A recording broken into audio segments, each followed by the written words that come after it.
Demikianlah Injil Tuhan. Terpujilah Kristus.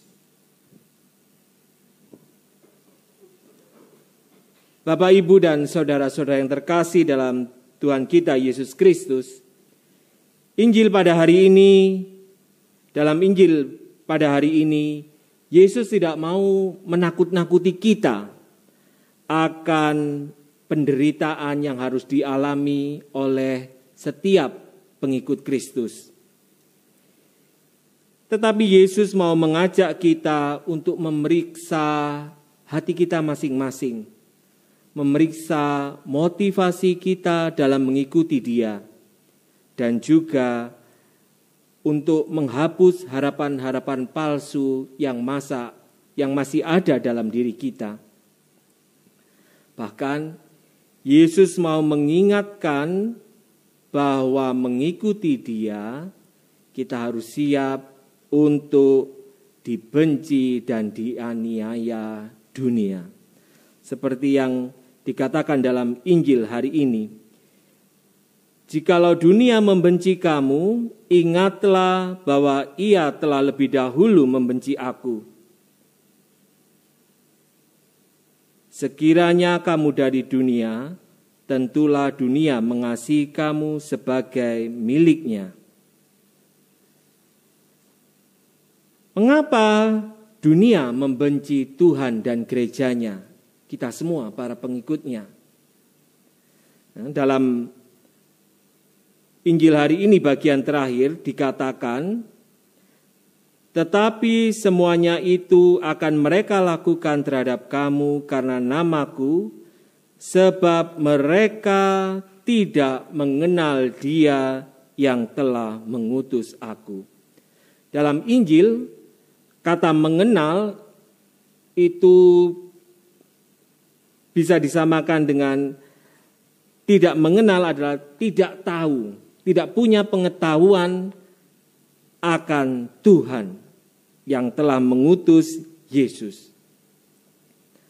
Nah, Yesus mau mengingatkan kita bahaya akan ketidaktahuan juga dalam hidup beriman. Ya. Orang Katolik itu sangat terkenal malas. Malas belajar akan imannya. Ya. Orang Katolik terkenal malas membaca kitab suci. Ya. Ikut kursus-kursus malas. Yang penting ke gereja tiap minggu cukup. Doa lingkungan aja ya. Males, ya. Gak usah lah, yang penting tiap minggu ke gereja cukup. Bahayanya apa? Ya, ke gereja tiap minggu sekali, tidak membaca kitab suci, tidak ikut kursus-kursus. Jadi pengetahuan akan iman menjadi dangkal.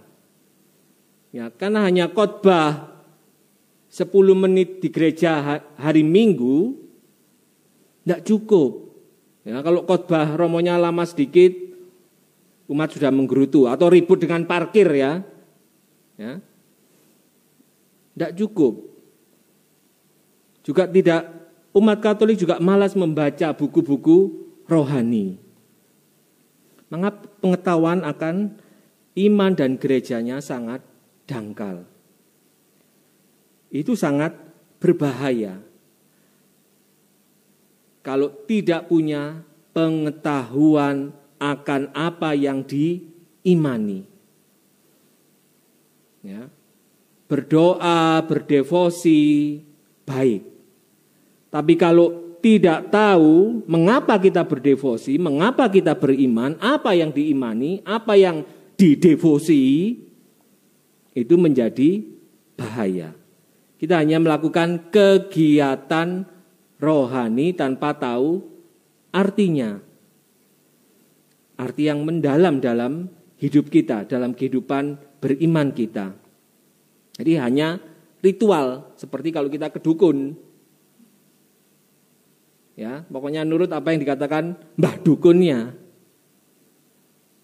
Nah, maka Yesus mengingatkan pentingnya kita tahu akan Yesus, tahu akan gerejanya. Ya. Katekumén yang 1 tahun, kalau yang belajar katekumén 1 tahun, atau parahnya kalau yang baptis bayi, nah, itu pengetahuannya kemudian tidak pernah ditambah, menjadi bahaya. Pengetahuan akan Yesus dan gerejanya sangat sempit. Ya. Nah, bahayanya apa? Ketika kita kurang pengetahuan, iman menjadi dangkal dan mudah terpengaruh ajaran-ajaran yang tidak benar. Ya. Contohnya yang paling gampang, bahwa ada yang menawarkan ajaran bahwa orang-orang Kristen itu sudah dimenangkan. Orang-orang Kristen itu sudah ditebus, maka orang-orang Kristen akan hidup mulia, jaya, baik secara material maupun spiritual. Ya, orang Kristen yang sudah ditebus tidak akan hidup susah, tidak akan hidup miskin. Orang Kristen itu harus kaya dan bebas dari penderitaan. Siapa yang enggak mau? Maulah. Tidak ada yang mau hidup miskin kan? Tidak ada yang mau hidup menderita. Apa benar ajaran ini? Kita mesti koreksi ya. Apa benar manusia itu bisa bebas dari penderitaan 100%? Apa bisa manusia itu tidak mengalami kesusahan? Yesus sendiri dalam Injilnya seringkali mengingatkan bahwa setiap manusia pasti akan mengalami penderitaan. Ya. Yesus mengingatkan, pikulah salibmu dan ikutilah aku. Nah, kalau kurang iman, pengetahuan akan iman, ketika ada tawaran ini, oh iya, meninggalkan gereja dan mengikuti gereja yang lain atau mengikuti agama yang lain yang menawarkan bebas dari penderitaan dan kekayaan. Nah, para saudara yang terkasih, maka marilah kita belajar untuk menambah pengetahuan kita akan iman kita akan Yesus Kristus dan gerejanya. Supaya iman kita bertumbuh, iman kita semakin mendalam, sehingga hidup rohani kita juga akan semakin berkembang, dan kita semakin mencintai Yesus dan gerejanya. Amin.